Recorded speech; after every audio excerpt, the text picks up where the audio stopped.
আলহামদুলিল্লাহ, রমজান বলে কথা, গরুর মাংস না থাকলে কি চলে? স্পেশাল হাতের গরুর মাংস থাকবে, তার সঙ্গে থাকবে টাকি মাছের ভর্তা। হ্যালো, আসসালামু আলাইকুম সবাইকে, কেমন আছেন? আশা করি ভালো আছেন। আজকে মনে করলাম যে হাতে ভর্তাটা করব, কারণ প্রতিবার ভর্তা করি, প্রতিবারে ভর্তার ভুল ধরে, নাকি পাটার ভর্তা নাকি বেশি ভালো লাগে না, হাতের ভর্তা ভালো লাগে। তো সেই জন্য আমি চিন্তা করলাম যে ঠিক আছে, একদিন না হয় হাতে ভর্তা করি। তো সেই জন্য প্রথমে একটু আলু সিদ্ধ দিয়ে দিয়েছিলাম, দেওয়ার পর এখানে মাছ দিলাম। মানে টাকি মাছ ছিল, আমার খালা শাশুড়ি দিয়ে পাঠিয়েছিল। আমি অর্ধেকটা খাইছিলাম, অর্ধেকটা রেখে দিয়েছিলাম, কারণ রমজান মাসে কাজে লাগবে, সেজন্য আর কি। দেখা যাবে অনেক কিছু খেতে খেতে মুখে স্বাদ যখন লাগবে না, তখন ভর্তা বাতি কিন্তু মজা লাগে। তো এদিকে ধুয়ে ধায়ে আমি তুলে দিলাম, মানে মাছটি একটু হলুদ লবণ দিয়ে তুলে দিছি, সিদ্ধ দিছি আর কি। তো দিয়ে এদিকে গরু মাংস মাখার জন্য মশলাপাতি দিচ্ছিলাম, একে একে হলুদ লবণ, আপনার গুঁড়া মরিচ, মানে যা যা লাগে আর কি সব কিছু দিচ্ছিলাম। আমি এভাবে হাতে মাখায় রান্না করি।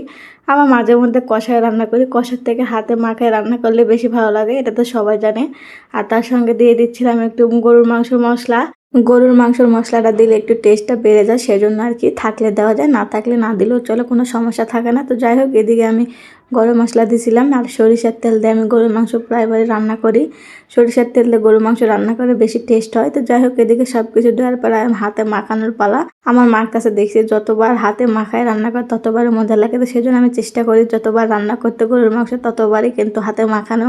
তো হাতে মাখানো শেষ, সুন্দর করে রেখে দিলাম 15-20 মিনিটের জন্য। তার মধ্যে আমার এদিকে মাছটা হয়ে গেছিলো, টাকি মাছটা। তো এখানে ভর্তা করার পালা, প্রচণ্ড গরম ছিল, একটু একটু করে তুলতেছিলাম, আর পাতিলের থেকে মানে বের হতে চাচ্ছিল না, সেরকম একটা অবস্থা।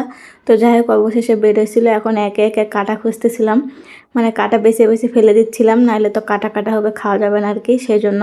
তো কাটাটা বাচ্ছিলাম, প্রচণ্ড গরম লাগতেছিল। গরম লাগলে কি করার, কোনো কিছু করার নাই। এইভাবে আমার শ্বশুর বাড়িতে নাকি ভর্তা খায়, সেজন্য ওর পছন্দ যে হাতে ভর্তা করো।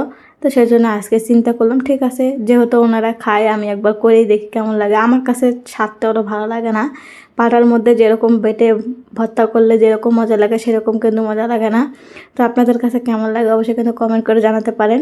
তো যাই হোক, এদিকে কিন্তু মরিচ আর পেঁয়াজ চটকানো শেষ, তার মধ্যে দিয়ে দিলাম সরিষার তেল, দিয়ে সুন্দর করে পেঁয়াজটাকে মানে মথে নিলাম। মথে নেওয়ার পর ভর্তা শুরু করে দিছি হাতে।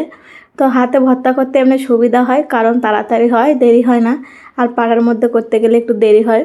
তো যাই হোক, যেটা যার পোষা সাইদা সেটাই করবে। তো এদিকে আমার ভর্তাটা করা শেষ হয়ে গেছিলো, তুলে নিচ্ছিলাম একটা বাটির মধ্যে। এখন তো মুখে রোজা খাওয়া যাবে না, নাইলে এখন একটু ভাত খাইতাম। তো যাই হোক, রমজান মাসে তো ওগুলো করলে চলবে না। তো এদিকে গরু মাংস অনেকক্ষণ ধরে রেখে দিছিলাম, তার মধ্যে এখন প্রেশার কুকারে দিয়ে দিচ্ছিলাম, কারণ প্রেশার কুকারে দিলে তাড়াতাড়ি রান্না হয় আর স্বাদটাও বেশি ভালো হয় আমার কাছে মনে হয়।